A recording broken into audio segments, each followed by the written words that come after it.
Good afternoon, everyone. For those of you who don't know me, my name is Father Mike Rogers, and I'm an assistant chaplain and fellow here in the McFarland Center for Religion, Ethics, and Culture. And I'm happy to welcome you all here today. The McFarland Center sponsors and supports lectures, forums, and conferences that foster dialogue on issues of meaning, morality, and mutual obligation. This year, given the hostile political climate, we want to explore some of the reasons that people might feel compelled to resist, like yesterday's talk with Jalen Schmidt about activism in the age of the alt-right, but also ways in which we might reconcile to find some common ground with people with whom we might disagree politically. Our speaker today, Professor Julie Hanlon Rubio, will draw on Catholic social teaching for resources that may give us hope for finding common ground. I would also invite you to join us on Tuesday, October 24th, for a lecture, Beyond the Abortion Wars, Finding a Way Forward in a Time of Polarization, with Charles Camosi, a colleague of Professor Rubio's.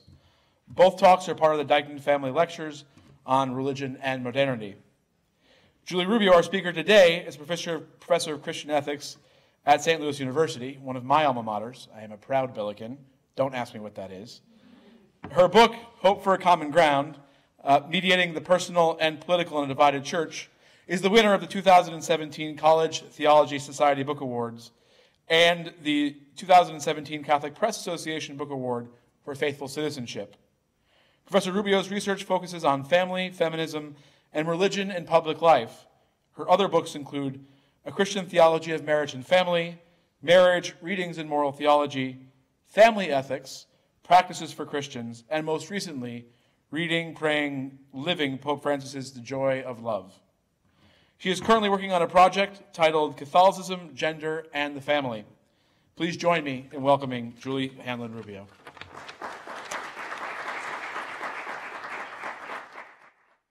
Thank you. And don't worry, I'll walk around, so if you have a come to me, I'll come to you.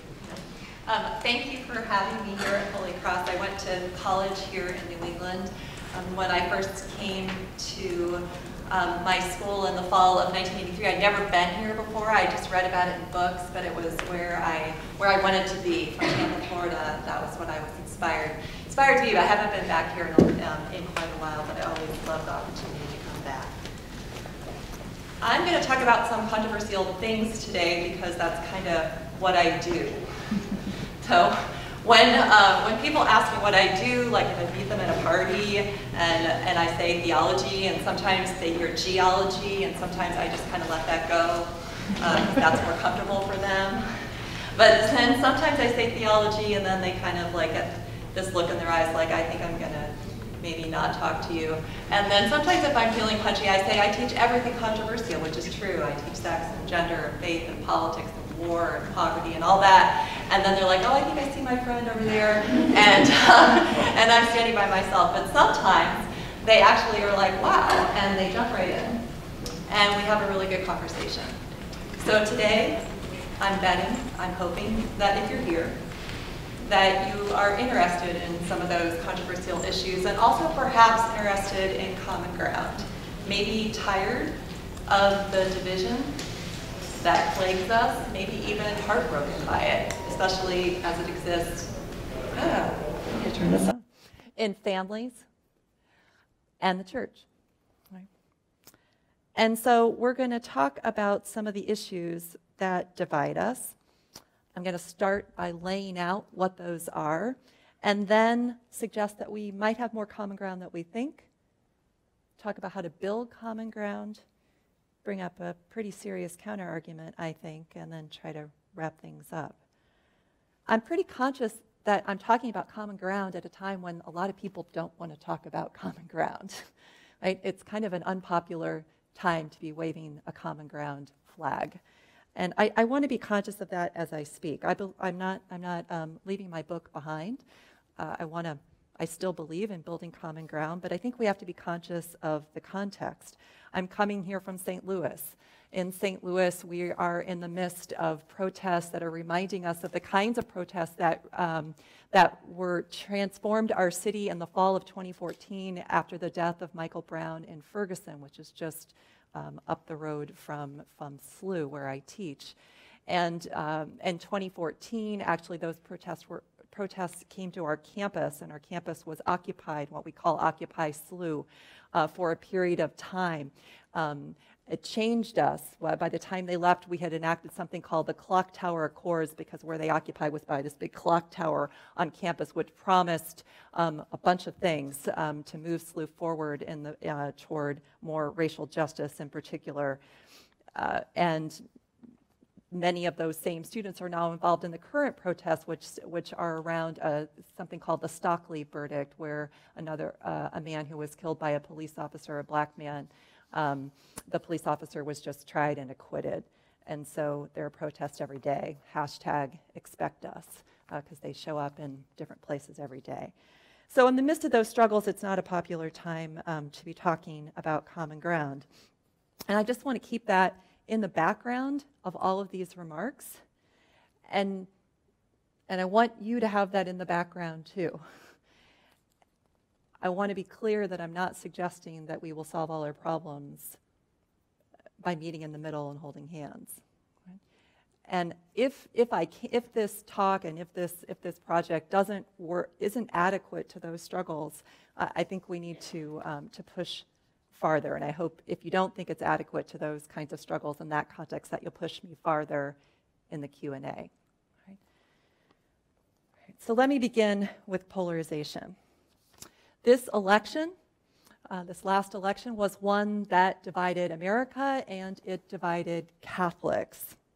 Although early exit polls showed Catholics breaking for Hillary Clinton through August, it appears that Catholics broke for Trump about 52 to 45. There are some other studies that suggest maybe it went slightly the other way. What we know for sure was that it mirrored previous elections in that it was close and maybe broke slightly one way or the other. So Catholics went for Republicans in 2000 and 2004, for Democrats in 2008 and 2012, this time probably Republican.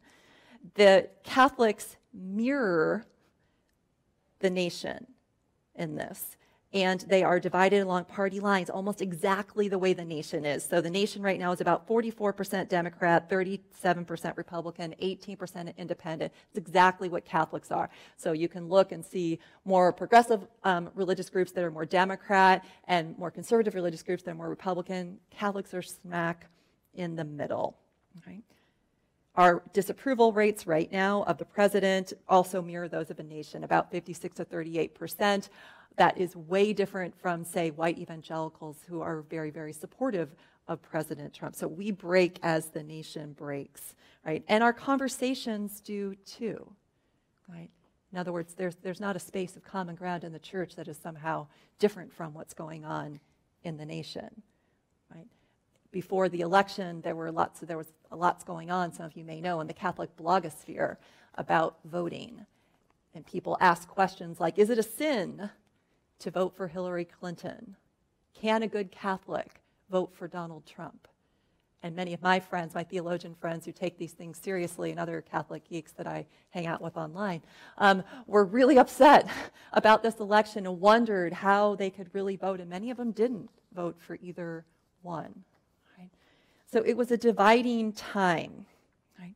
And of course, these tensions have continued since the election, as Catholics on the left have pushed back against the president and Republicans on issues like climate change, foreign aid, and in particular, the issue of immigrants and refugees. So we've seen quite a lot of tension coming in that direction. On the other hand, on the right, there's been some happiness over President Trump's moves in the direction of some limits on abortion, those that he has control over, religious liberty protection, and the persecution of Christians in the Middle East. So there have been some gains there that allow conservative Catholics to be pleased with him. And of course, there are hopes for the Supreme Court. Right? And yet the controversy continues. It continues as we have, it seems, a new controversy every week. Right? The controversy over football players taking a knee, right? And the way that you see that probably is framed by, right, probably the media that you're reading. More recently, that's now been replaced by the controversy over Puerto Rico and President Trump's comments when he was there. Right? So there's no shortage of controversy. We're divided, and Catholics are divided just as everyone else. But it's bigger than Trump. And I think this is important to know that the polarization predates him. It may be a different quality now, but it certainly goes way back, and it goes way deep. There's a sociologist of religion, James Davidson Hunter at University of Virginia, who wrote a famous book called The Culture Wars. And though his analysis has been critiqued from various directions, I think that there's still something true about what he said. And so he identified two tendencies he calls orthodox and progressive, terms he prefers to liberal and conservative. And he says that these two tendencies are real, right? And that they go deeper than Democrat or Republican, right? But that when you talk to people, when you drill down, you find these fundamentally different ways of looking at the world, different ways of construing truth and meaning, different ways of thinking about authority and tradition, morality, even America.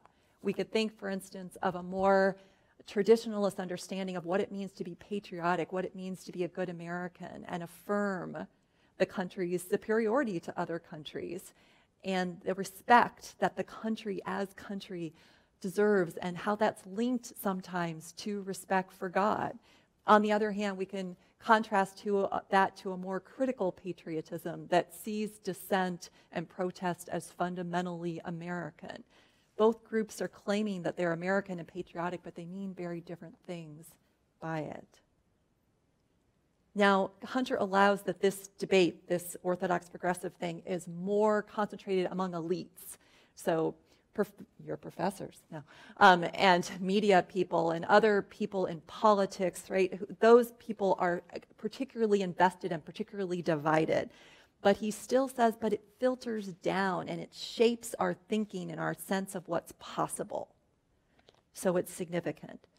This divide is not just ideological, it's deepened by sorting, right? The sorting that takes place when we live in different neighborhoods, right? When we move in different social media spaces, when we have friends who mostly think like we do. So, for instance, a recent poll showed that Americans were less likely than people in any other country to have a conversation, a political conversation with somebody that disagreed with them. Right? So we only talk to the people that we know agree with us. Or even on Facebook, right? There's been a decline in people who will engage a post who disagree. Usually, if you do still have on your feed people who disagree with you because you haven't hidden them, you're probably less likely to jump in when they post something that you disagree with, right? And so we sort ourselves. Catholics, too, sort ourselves. We sort ourselves into different parishes, even different masses at the same parish, different groupings. My students tell me there's really a difference between some groups in campus ministry and the other groups in campus ministry, and they don't mix, right? And that happens at the parish level too. And we sort ourselves by the media we read. Is it National Catholic Reporter or National Catholic Register? Is it First Things and New Orthodox Review? Or is it America and Commonweal? These things mark you as a certain kind of Catholic. Recently, there was a controversy where Representative Paul Ryan got called out by a nun. Maybe some of you saw it, right? Erica Jordan was the nun's name. And she asked him how he could be a good Catholic and support the preferential option for the poor and still support the policies that he supported, right? That was one of those flashpoint moments where liberal Catholics were like, yes, right? Finally, she calls him out. It's a nun, right? And those on the right are like, but it's complicated. Of course he does support the preferential option for the poor. He just has a different idea about how to get there, right? We're sorted. We can look at Catholic controversies about speakers. For instance, at the University of Notre Dame, they got into trouble for inviting Obama, right, some years back. And then when they tried to invite both Joe Biden and John Boehner, they thought they were doing well there, but that got more controversy. And then this year, even more controversy when Mike Pence was the graduation speaker. I was there for my niece's graduation and saw how there was the divided crowd in the Notre Dame football stadium, where they also have their commencement, and especially when the student protesters walked out of their commencement, and they were booed by many of the people who were sitting around me, because Catholics themselves, right, don't agree on these things. And more recently, we've seen controversy as Catholic University of America disinvited Jim Martin from speaking, and most recently, even Boston College's Sean Copeland has been disinvited from speaking engagements as well. We provide no respite from the culture wars. This war seems sometimes unbridgeable. And there are some good studies that show that when you put people in debates or you present fact-checking, minds don't change. Doesn't really help. And it's painful because we can say, well, it's just politics. I mean, we're all, friends or human or family or whatever. But in fact, it feels more painful than that, because these issues tend to capture, like, where is your passion? What makes you really angry? Where is your outrage? And so it seems that when somebody disagrees with you on these types of things, it's not just politics. And that's why it seems almost impossible to be friends with people who differ on these issues, because it goes that far deep down. It's my own. I have kids from 20 to 23 years old. When I ask them, could you be friends with people who disagree with you on some fundamental issues? And they said, no. Yeah, no. Right? I just couldn't. Right? I don't talk to those people. And we preach common ground in our house too, just letting you know, right? So I'm not doing real well, right? Sometimes I think we think that tolerance is a solution. This is, of course, a strength, especially of the millennial generation. Tolerance is a strength. Now that can be a difficult thing when, as an ethics professor, I want students to debate, right? And sometimes people don't want to debate because they want to be tolerant. All right, but the good part about it is that they actually do want to be tolerant. They actually do want to respect people, and they want to bridge these divides. And that's true in the broader society as well. I was reading one study about tolerance, and this one man they interviewed in the story said, we hate each other, but we hate each other cordially, right? We're not going to make a big deal out of it. And there's something good about not being judgmental and kind of leaving it alone and not taking the bait that your uncle throws out at the family party, or your grandma says something at the Thanksgiving table.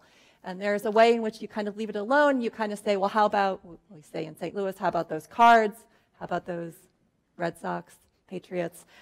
You talk about the food, you talk about the weather, you avoid those controversial subjects, and then you can make it through the wedding or the Thanksgiving dinner or whatever it is. You can even try to understand how those people think. You can read Hillbilly Elegy or some other book that's meant to explain to you how it is that people could come to these positions. But when you're still there at tolerance, right, you're not moving anywhere. Right? You're not going anywhere, because tolerance allows you to kind of stay quietly over here in your position without actually encountering the other person. It kind of allows you to stay pretty certain of your rightness and another person's wrongness. Right? I was thinking about this as a student of mine in a faith and politics class, and I knew he was a political science major, and I was like, I want you to talk more. Why aren't you talking more in class? I know you're really passionate about these issues. And he's like, well, I just feel really weird because I'm an atheist, and some of the kids in the class are super into their faith, and I don't want to offend anybody. I was like, I appreciate that you don't want to offend anybody, but if you don't jump in, they're not going to get challenged, and you're not going to get challenged, and we're not really going to have that great conversation that we could have if somebody said, but I don't understand. How is it that you came to that position? So I'm suggesting then that tolerance isn't going to get us to common ground. It's not going to get us to the progress that we might seek. So we need more than that. But before I talk about how I think we can build more of that common ground, actually, I want to suggest that maybe there's more there than we think.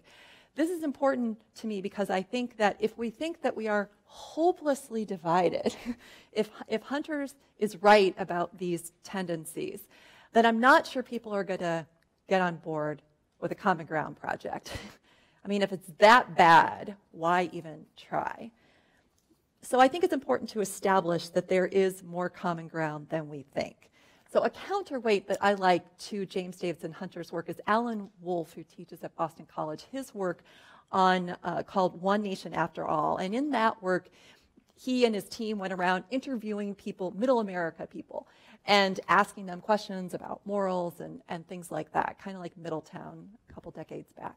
And what they found is that most sort of ordinary people, not your professors, right, most ordinary people were not divided that starkly along those lines. They were actually pretty moderate.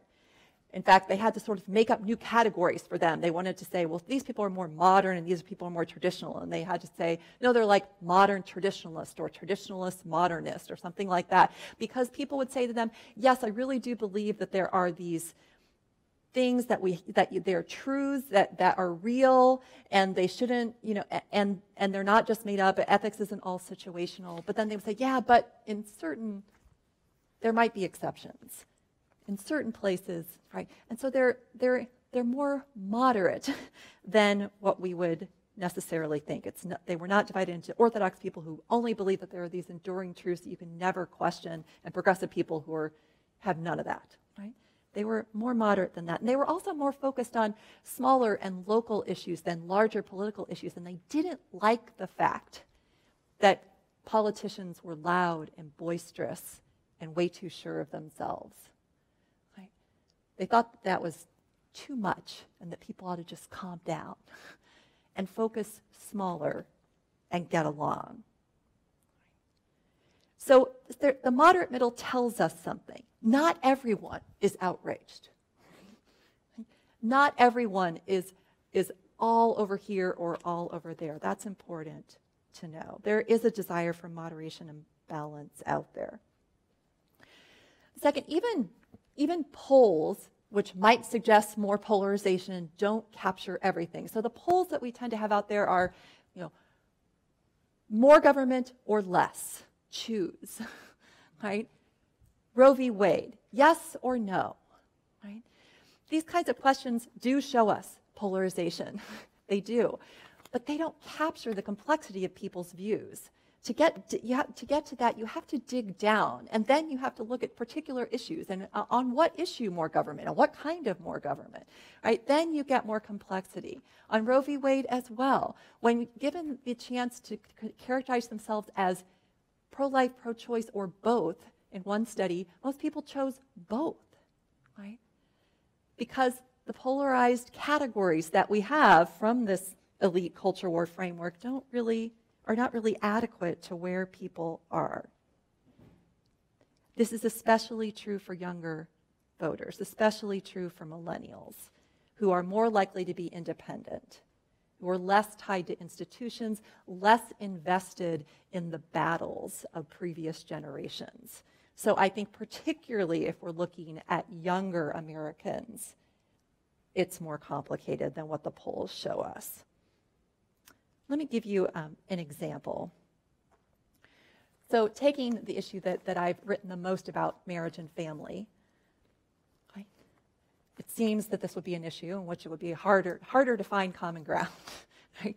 And for sure, if we focus on same-sex marriage, transgender, even gender roles, gender complementarity, things like that, we would find a lot of controversy and a lot of division.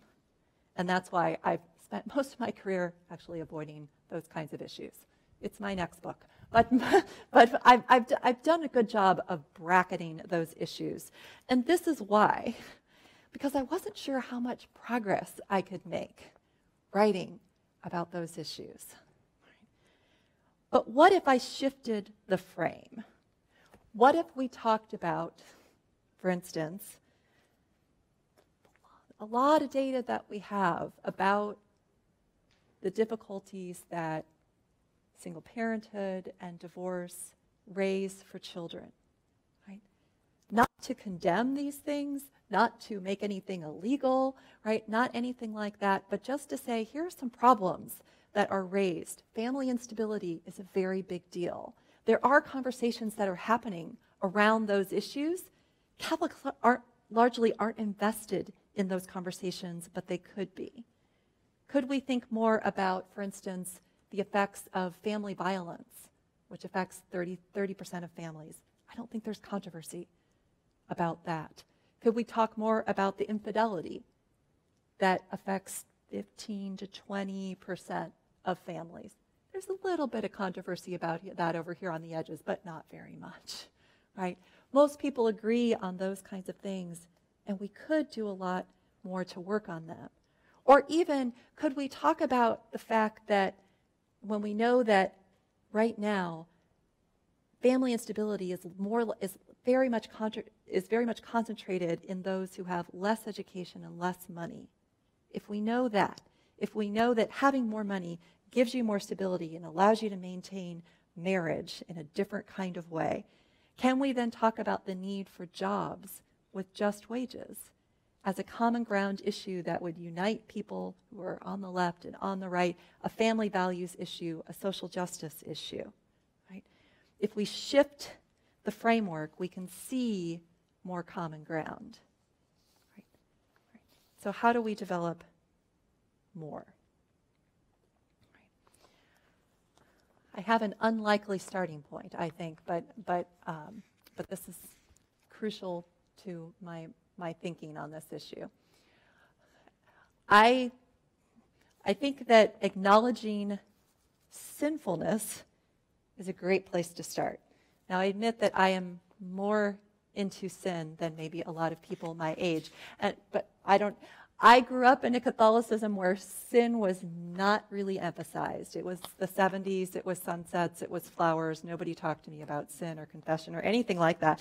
And so when I saw this whole part of my discipline about sin, I thought that was really interesting, right? And the roots of my discipline of moral theology are in sin. That's where we started. There are these manuals of moral theology, which used to be the way moral theology and ethics were taught. And they were written by priests to help other priests in the confessional, and they have all these very specific questions. Is it a sin? And how bad of a sin? And what sort of a penance would you get? That kind of thing. I find these books fascinating. Most people in my discipline think that we should leave these manuals behind, right? Throw them away. They were the bad old days. We're much better now. I think they're actually very interesting. What interests me about them is how specific they are and how concerned they are with the everyday, ordinary issues that people face. And one aspect of the manuals that I find particularly interesting is their concentration on questions around cooperation with evil. Right? And cooperation with evil sounds really like, whoa. But I actually think that we all think about cooperation with evil. Right? And cooperation with evil just means that there is a lot of evil in the world to which I'm connected, even though I'm not intending it. Right? So there's evil that I intend or I help people with, and that's one thing. Right? But then there's all the evil to which I'm connected because I'm buying something or selling something, I'm voting, I'm contributing money to something, I'm sponsoring, I'm somehow lending my support to something that maybe I think is involved with evil. Right? So isn't this the question? Now, the question we're asking when we think about, should I shop at Walmart? Right? Should I vote for X candidate? Should I eat factory farmed meat? Right? Should I do this research that might be used in this particular way? Right? In the manuals, there were questions like, they were written back in the day, more late 1900s, early 20th century, when Catholics were mostly immigrants. And so they would ask questions like, if I'm a servant and my employer asks me to deliver a letter to his lover? Is that a sin? What if I hold the ladder as he's climbing in the window? If I'm a nurse, what if I'm handing a doctor instruments for an operation that is illicit? Probably sterilization, we think it's not specified. Right? These kinds of things. So I'm being sort of asked / forced to do something that I don't want to do. This is not my choice. But if I don't, I might lose my job. I might not have money for my family, right? And so the manualists actually were they dealt with the complexity of that without letting people off the hook. One of my favorites, they concentrated on some frivolous issues. I mean, one of the ones that's funny but sad is it a sin if I'm a woman and I'm walking to Mass, a young woman, and I know that my walking past the window of a certain man is going to be an occasion of sin for him? May I miss Mass? A lot of ink spilled over these kinds of questions, right? Answers, yeah, possibly. But if you could take another route, it wouldn't be too much trouble. Maybe not, right? Right. And there was war going on, yes, right? So, I mean, there are some problems with the manuals, right? But it's interesting. And I think for us, if we can build on that, perhaps not be so frivolous, build on that and think about, well, what about me? What about me sitting as a full professor at St. Louis University, being paid all this money with a 2-2 teaching load so I can write books and give lectures while the adjuncts are being paid a couple $1,000s a course? Okay? How am I complicit in that situation? And what else is my university doing, right, that I am linked to even though it's not my intention? Or some people are asking, actually my friend Charlie Camosi's going to be here next week, asking some questions about football. He can do that, he's a football fan, or was. And if we know that a certain fairly large percentage of players end up with some pretty serious mental problems later in life that are linked to head injuries, is there a kind of complicity in being a fan? Right? These are tough questions, and one might say, but my one being a fan or not, or my one purchase, or my one protest is not going to make that much of a difference. There's room for all that complexity. Here's what I think is really important. We all situate ourselves as unavoidably cooperating with evil. Cannot escape it. Acknowledge some responsibility for trying to lessen it. Because those issues are real, just as real as the small interactions I have, my smaller or larger sins in my personal life. These are real sources of potential sinfulness. And yet I can't escape it fully. Why does that help? Well, it helps because it gets us out of conversations about voting that say things like, if I vote for so-and-so, I won't be cooperating with evil, but if I vote for this other person, I will be. I'm pure, I'm free of that taint, and you're not. It gets us out of a framework where we're just focused on how can I not be sinful, because we realize we're all there, right? We're all there, and we all have a responsibility to try to lessen complicity with evil. This, I think, gets us on the same playing field, right? Then what? Then I think we need to rethink what we expect from politics and rethink it with the Catholic tradition as well. So I've just been drawing from moral theology. Now I want to move over to social ethics, social teaching. A lot of the problems in Catholic conversations come, it seems to me,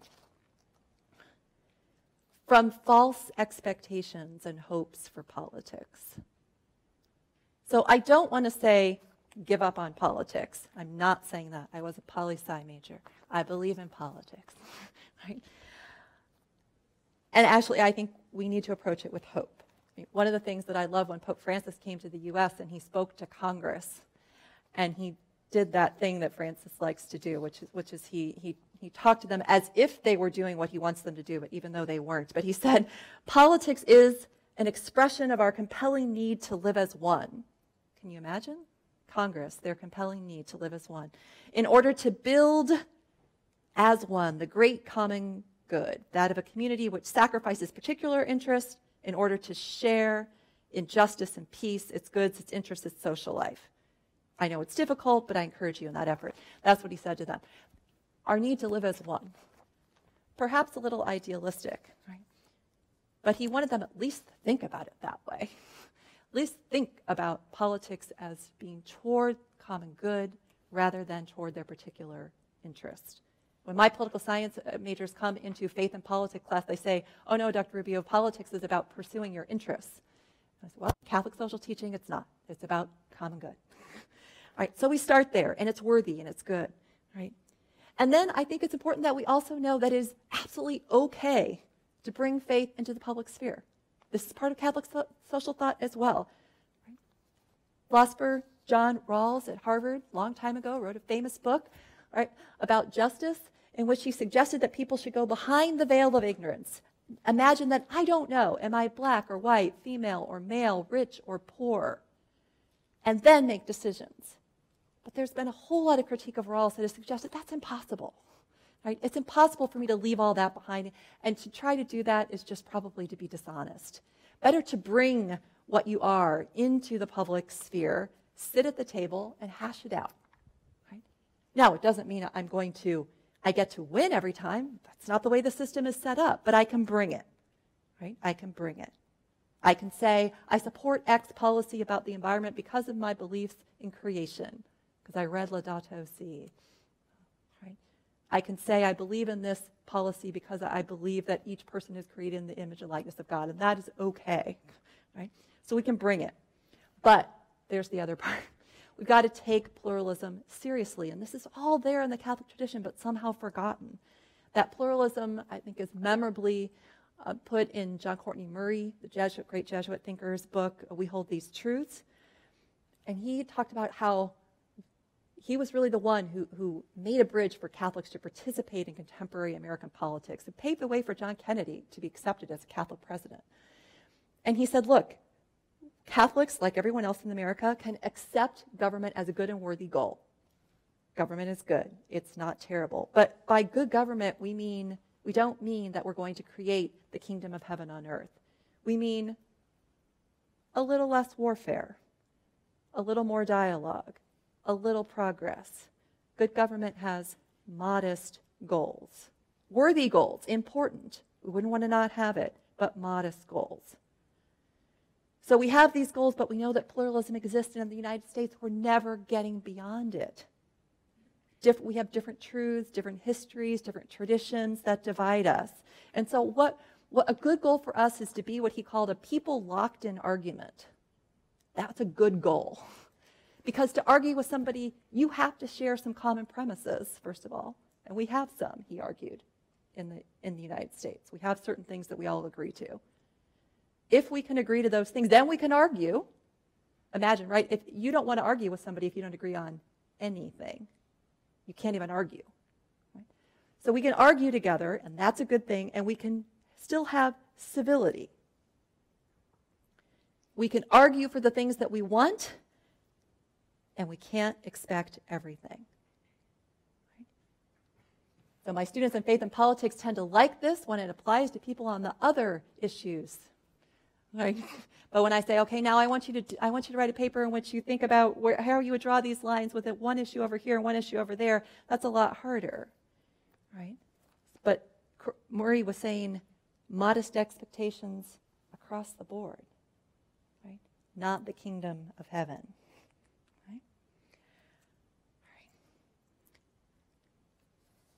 Then, if we have appropriate expectations, then we have to engage in conversation.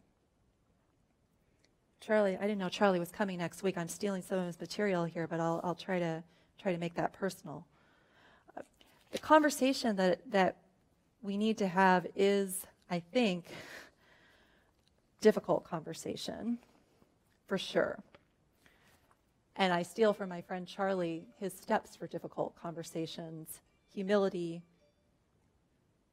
as a starting point, avoiding thin, dismissive language, avoiding binary thinking, and leading with what you're for. Let me give you an example of how I've seen this work. When I was a graduate student in Boston, I was involved in an organization at Harvard called the Harvard Progressive Alliance for Life. And I was invited to take part in a conversation with people who were activists on the abortion issue. And we were brought into a family counseling office where family counselors were interested in bringing together people with different views on issues, using their skills in counseling to bring people together. We walked in and we didn't know who was who, and they made us eat together. Made us eat together, right? Talk to each other, and then they asked us certain questions, like we each had to tell our story of how we came to our position, which then invited the others to empathetic listening with that story, and a humility that said, I don't actually know why this person thinks what she does, but I'm going to hear her story, right? And then we were invited to say something about our own side that made us nervous. So be self-critical about it. So to get out of this, that would help us get out of this binary thinking that there's one side and there's the other side. And of course, since we're sitting and facing each other at a table, right? I'm not going to call somebody, a name that they don't want to be called, right? I'm going to use pro-choice and pro-life because those are the terms that people use when they describe themselves rather than other terms, right? And then we were invited to ask the other person a genuine question, not a, isn't it true that, are you aware that, not that kind of question, not a debate question, but I never really understood this. Can you say more about that question? And let me tell you, that was hard. Right? But those are the kinds of questions that embody a certain humility and enable us to get further in conversation. And then if we would go further, we would lead not with the most controversial thing, I just can't get past this, but I would lead with what I'm for. Right? I want women to have this. Right? I want this kind of society. Leading with that enables more discussion. I think that's what James Martin is trying to do with Building a Bridge, his book that many of you probably are familiar with. He's not trying to get everything in that book, and he's been criticized from the left and the right for not going far enough or going too far. But he's trying to carve out a space in the middle to have a different kind of, to make a common ground conversation, to make a different kind of progress. I think this is also what's happening with the Congress people who are working behind closed doors right now on the Affordable Care Act. They have to bracket their big disagreements, say we can't talk about that. Can we make progress here? You can even see the progress that has been being made on DACA in this vein. You do have Republicans and Democrats coming together on this issue. It's not everything that Democrats want, but it's something Republicans can get on board with. And from talking to some people who are involved in lobbying efforts there, it seems like it's going to happen. Right? But we can't have it all. Right? Have it all. A lot more of this kind of progress, the examples I've just given you are policy examples, but a lot more of that can happen, I think, if we work in what I call the space between. And that's the space between personal and political. That's the space of neighborhoods and communities, or what Catholic social thought calls intermediary associations. It's a weird kind of a term. And to be honest, I would say even in the field of Catholic social ethics, most people say that they love intermediary associations. They think they're a great thing. Schools and healthcare associations and unions and community and block stuff, and all that is great. But nobody ever actually presents a paper on that. Nobody ever actually advances something of substance on that. We all talk about policy. But it's in this space between, in this local space where people can actually come together. And the data shows that it's when people work side by side with people they disagree with on an issue they can come together on, then that's when they can transcend differences. But it takes that day by day, working on something together to get past the impasse. This is a place, I think, where probably most of us are going to make our big impact. Most of us aren't going to be working at the policy level anyway, right? But it's if we can go in the middle that we can make some progress and be transformed. Let me give you one example from a recent book by Boston College professor Kathy Caveney called Prophecy Without Contempt. And Caveney talks about the example of dueling, which was a major problem back in the day. People solving their problems by dueling. And she says, if it was a Wild West town, and if people, she makes a hypothetical town, if we went in there and we said, you know what, we're Catholic, we're coming in, this is an intrinsic evil, people are dying, we oppose this, we want to abolish it. She said, nothing would have happened. Right? The culture is such that nobody is going to listen to you. Right? So what are you going to do? Just keep standing there, waving your flag? Right?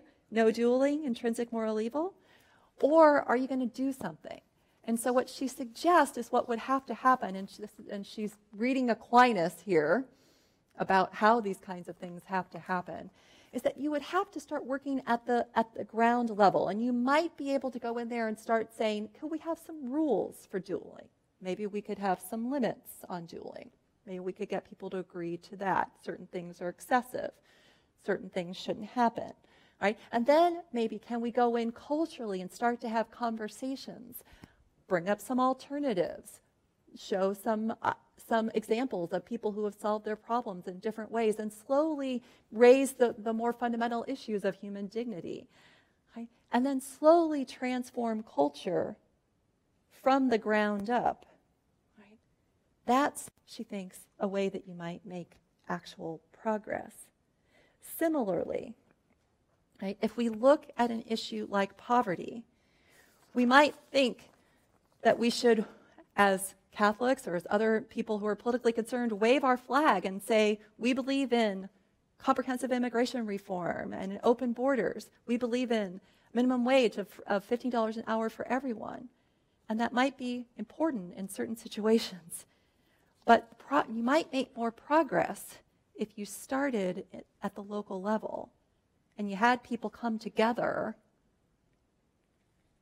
around issues they could actually agree on. So we've seen, for instance, with the minimum wage, cities trying just wages and seeing how that works. In St. Louis, we had that.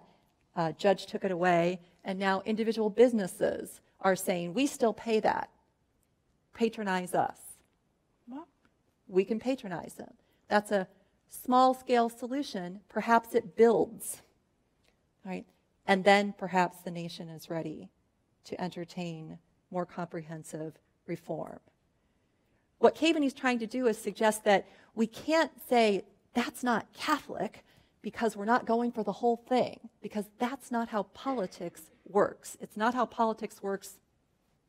It's not gonna work, right? But it's also not what Catholic social thought says about politics. We don't have to have everything in order to be acting ethically. Right? Now, I'd like to raise the counterargument that I told you I was going to raise, which is that when many people hear this sort of strategy, they worry that we're going to lose our prophetic edge. That we're going to say, well, everything, that the truth is somehow in the middle. That we're going to accept suffering and death because we don't want to fight about it. And there is a way in which that can be a kind of betrayal of people who deserve more than they're getting. And I want to acknowledge that. I want to acknowledge also that sometimes this isn't going to work. The kind of strategy that I am suggesting is not going to work. Right? There are times when something else needs to happen. There's a famous story by Flannery O'Connor, some of you may have read, called Revelation. And in this story, there's a respectable white woman named Mrs. Turpin. And she's an ordinary Southern woman. Flannery O'Connor says she's not meant to be evil. And she's sitting in a doctor's office with her husband, and she's actually just kind of going through in her head something that she does, which is sort of ranks people. And she's like, well, they're like the N-word, and then there are the white trash, and then there are these kind of white people, and then there's people like me and my husband who own property. And she's going through, and she's saying certain really awful things as well. But she's thinking about how awesome she is the whole time. Right? And there's this college girl sitting in the waiting room, this white know-it-all college girl who is hearing all this, and she's seething, right? She's not meant to be angelic, but she's the hero. And she finally, after a while, listening to this, the white college girl takes her textbook and she throws it at Mrs. Turpin's head. Right? Big scene. And Ruby Turpin is like, oh my God. Me? Like, there's so many other people in the room who deserve this, but me? And she has to wrestle with that. And that night, as she goes home and she's on her farm and she's looking at her pigs and her farm, and she's like, oh, forgot one crucial part. The white college girl says to her, go back to hell where you came from, you old warthog. Famous O'Connor line. And that night, when Ruby Turpin is on her farm and she's looking at her pigs on her farm, and she's like, I'm like that. Right? Oh my God. And she has a vision. And she has a vision of the last judgment where the last shall be first. And she realizes that she and her husband are at the back of the line. And all the people that she put at the bottom of her list are in the front. Right? It's a moment, a sight of what was true. And for O'Connor, who thankfully wrote about her stories and told us what they meant, because they seem kind of puzzling sometimes, this was, in her view, a moment of grace. It was a moment where finally Ruby Turpin saw her own sinfulness that she didn't see before.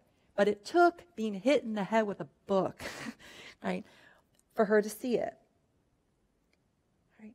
My colleague, theologian Elizabeth Basco, writes in her book Beyond Apathy that grace isn't just this nice thing that fills you with a warm, happy glow. Right? That sometimes grace comes as disruption and dis-ease. And that's what happened to Ruby Turpin. I think that's what happens sometimes with protest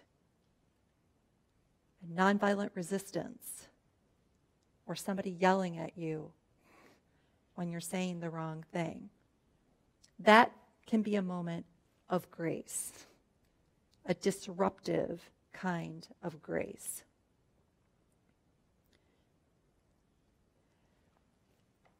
And we need moments like that. Right? But ordinarily, we're living in a time here in which theologically speaking, we can understand it as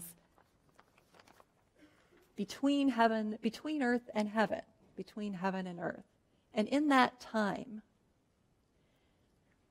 we can situate ourselves rightly if we realize that we're not going to have a kingdom, but we're always supposed to be longing for it. Reinhold Niebuhr said, we can only get justice, but we've always got to be looking at love to tell us how lame our concepts of justice are, and to push us to go further toward better justice. We live in the in-between.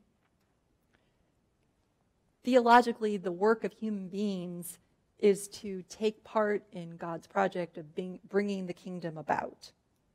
But knowing that the outcome is always in God's hands, not ours, and that the solution lies beyond history, not in it. We're not responsible for bringing the kingdom about all by ourselves. So this work of healing the world is really important work. It's the work of healing the brokenness between God and each person, the brokenness among all of us. It's what Thomas Merton called healing the body of broken bones. It's important work. But ordinarily, I think that work is going to come about in some of the ways I've talked about. Now, sometimes,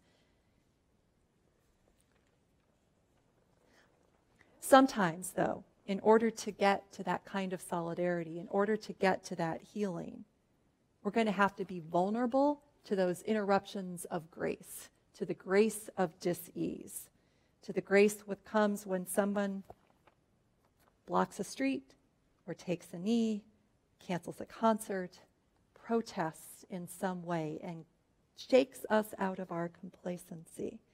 Sometimes we'll have to have that disruption. And only then can we move with authenticity to the much harder and sustained work of building common ground. Thank you.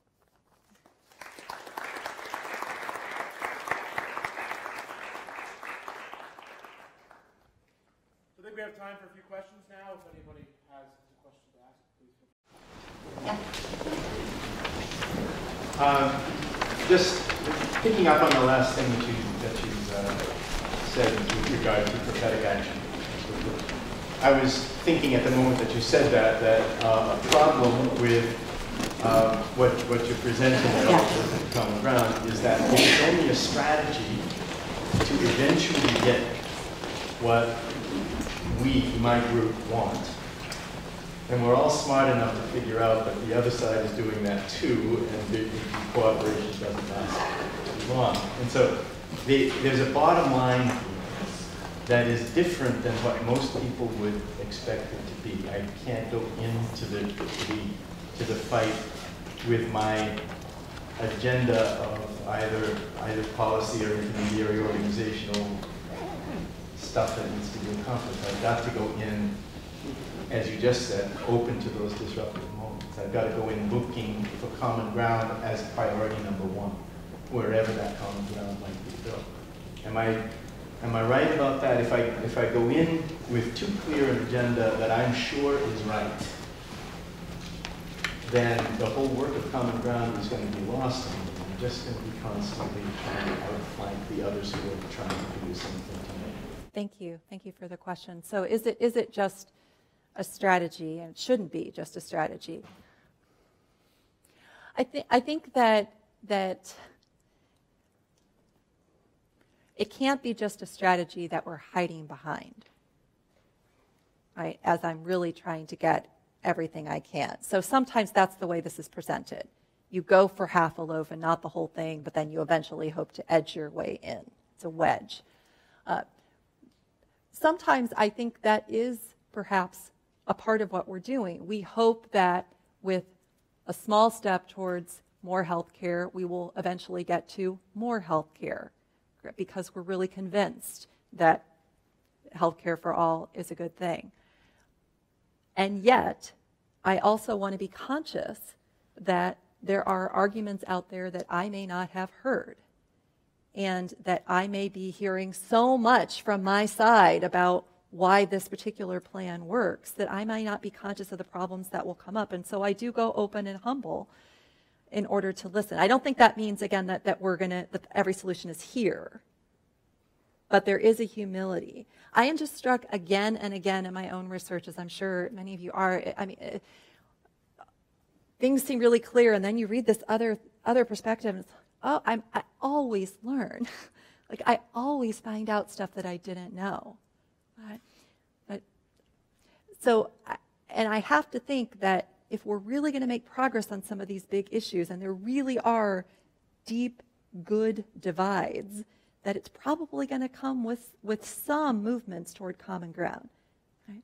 And then I also think, from a Christian perspective, that the brokenness itself is problematic. Like that has to concern us.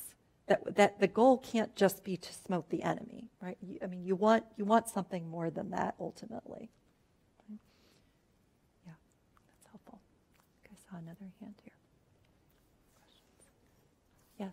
Just following up on that a little bit, I was a little concerned when you talk about tolerance, and you seem to sort of dismiss. You said that sometimes people can try to understand it, but that doesn't really do it. But I think it's really crucial. Yes. Not only to understand the content, but to understand why it's so important to the person you're discussing with. Because if you don't get a sense of why a Second Amendment thing is emotionally so important, Yeah. then you're simply doing content. And that's very hard. I mean, it's very hard to be open to understanding why people who know me know this example, why my dear brother-in-law, we keep working at this. But I think I'd do better if I had some sense of why this is so important. And so the emotion, so understanding where the other comes from, it does seem to me is a very important. Yes, so if I was too dismissive of trying to understand where people come from, I didn't mean to suggest that. I do mean to suggest that when we do that by reading books about people and then don't actually encounter them, that can only go so far. And I worry that what happens when we do that is we go, oh, that's why those people who really aren't very smart think that way. And that doesn't help us. But yes, trying to listen to people's stories and understand also emotionally why they are so invested in what they're saying is really important. Yeah, I actually had a great conversation on the way in with the man who drove me in his car and wanted to tell me all about his politics. And so, actually not conversation, more listening. But it was lovely for me because it was a perspective I don't hear very often, and I just got to ask him questions about why he was so upset. And that was really helpful, right? Just to hear that. And that's got to complexify my own thinking on these issues. Yeah. Another thing that I can throw as an example, I mean, unlike my children, I do have dear friends who disagree with me on really serious issues. And this is something we've actually cultivated in moral theology. We, youngish generation, decided that we didn't want to fight like the previous generation that was really divided about humani vitae. That we don't want to fight like that. And so a number of people, I wasn't one of the organizers, got organized events where theologians could come together and eat and pray and talk into the night about these, about issues, as well as present papers, but with the aim of being friends. And sometimes, people will mistake, like, oh, you must think that because you're like, no, we just hang out, right? But that's been a conscious effort, and that has, I think, enriched our scholarship in really important ways. And it's part of the reason I'm writing a book like that. And I thank those people in the introduction because they've been so crucial to what I think. Also, my father-in-law, who was one of the first people I met who was really different Catholic than I was, and he used to really, really argue with me about those things. And I'm so grateful because I'd never heard those things before. So he now, it's actually sad. He's slowing down. He has some dementia. He does remember my name, but he doesn't argue with me anymore, which makes me sad. But yeah, really important to understand where people come from. And it's not just rational, it's emotional. And if you listen also, you hear, last thing on this point, but you often hear people say, you or people like you have scorn for people like me. That comes out a lot. And if we can somehow say no and mean it, right? That's important. Yeah. Other questions? Yeah. I'm not a scholar, I'm a lawyer, but I've read a little bit about democratic deliberation, Habermas's discourse stuff, and Amy Gutman has written about, So they talk a lot about sort of the conditions for discourse, the idea being if we can only have open, free, and honest discourse, we can at least achieve political agreement that's workable. Some things they say are, for example, you have to go into discussions and debate being willing to have your mind change. In other words, this idea of good faith devotion to the debate, to have your mind change, and to be reciprocal and accepting the others. So I'm just wondering, in what you're saying and writing and thinking about, do you relate it to that separate debate of sort of democratic deliberation theories? I mean, how does what you do fit into that kind of thing? I think those are good resources, and I've not read Habermas in a while, so I'm drawing on older knowledge. But one corrective, I think, if I'm remembering this right, that Jeffrey Stout from Princeton provides is that he disagrees with Habermas on some things and argues that to have those, we can still come into those conversations with our true reasons for our arguments. And so he's a secular, not a religious thinker, but he teaches in the Department of Religion, and argues that even as a secular thinker, he thinks it's okay for religious people to come into those situations with their true reasons, because he thinks we actually get farther in the conversation if we're not trying to back away from that. So that wouldn't be one of the conversations. Do you always have to be? Yeah, I think that's interesting. Do you always have to be willing to have your mind changed, or are there certain fundamentals that you can say, it's really hard for me to imagine myself changing my mind on this, at the very least.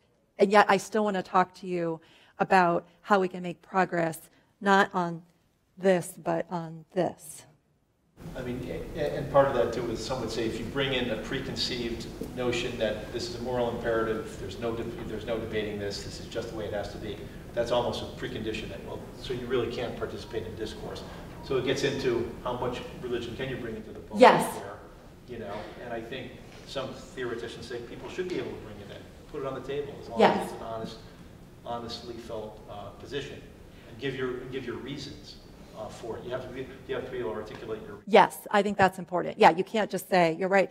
I think actually this is where I feel like in moving to particular issues, and particularly moving even down to the local level, for some readers that makes my work less serious because I'm not engaging the theory up here. But my argument actually is that if we are up here, then that's actually where we can't make the progress.